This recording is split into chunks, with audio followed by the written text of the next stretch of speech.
Good morning అండి. నిన్న రేవంత్ రెడ్డి గారి ప్రకటన చాలా సంతోషం అనిపించింది.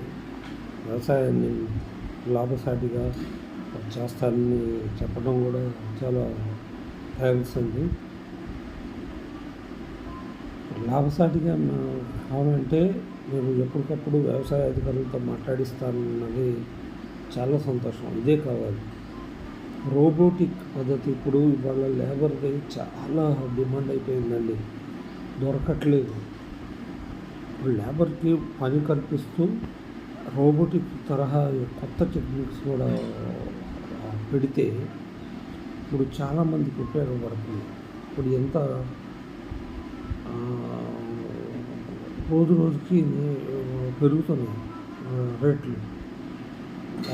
లేబర్ కూడా వాళ్ళకి అమౌంట్ కావాలంటే వాళ్ళు కూడా రోజు నిత్యావసర వస్తువులు అవి కూడా పెరుగుతున్నాయి వాళ్ళకి.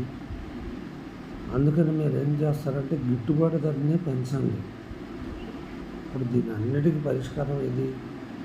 రైతు గిట్టుబాటు ధర, మార్కెట్లో ధరల నియంత్రణ అంటే ఇప్పుడు మార్కెట్లో బియ్యానికి ఉన్న రేటు రైతుకి వడ్లకు ఉంటలా. మీరు ఏం చేస్తారు, మార్కెట్ మీద, బ్లాక్ మార్కెట్ మీద పడండి. ఇప్పుడు రైతుకి ప్రతి చిన్నదానికి పెద్దదానికి కొంత లేబర్ మీద ఆధారపడుతున్నాడు. అలా కాకుండా ఈ రోబోట్ తరహా వ్యవహారం అయితే కొంచెం తక్కువ ఖర్చులో అయిపోతుంది. ఇప్పుడు మందు పిచికారి లాంటివి, లేకపోతే ఇంకేమైనా వాళ్ళు గట్లు తవ్వటం లాంటివి ఈ రోబోటిక్ జపాన్లోనూ ఎక్కడో చూశాను వీడియోలో. అలాంటివి కొన్నిటిని ప్రవేశపెడితే మనకి వ్యవసాయంకి చాలా బాగుంటుంది. ఇంకోటి, పంట మార్పిడి విధానం నేను మొదటి నుంచి అన్ని చోట్ల చేయాలి. గవర్నమెంట్కు కూడా ఈ కొత్త పంటలు కూడా కొనాలి. మేము బీపీటీఏ కొంటాము, లేకపోతే ఇంకో రైస్ వడ్డు కొంటాము అనేది కాకుండా మీ దాంట్లో మార్పులు జరగాలి. వాతావరణం ఎలా అయితే మార్పు జరుగుతుందో మీ ఆలోచనలో కూడా మార్పు జరగాలి సార్. ఇప్పుడు ఒక్కోసారి మనకి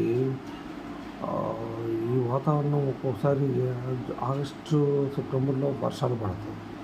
కానీ మొన్న ఏంటంటే ఉన్న నీళ్ళు పొదుపుగా వాడుకుంటూ రైతాంగం ఎప్పుడు నారుమడి స్టార్ట్ చేస్తుందో అప్పటి నుంచి కొంచెం పొదుపుగా నీళ్ళు ఇస్తూ పోతూ ఉంటే ఈలోపు వర్షాలు పడి అవి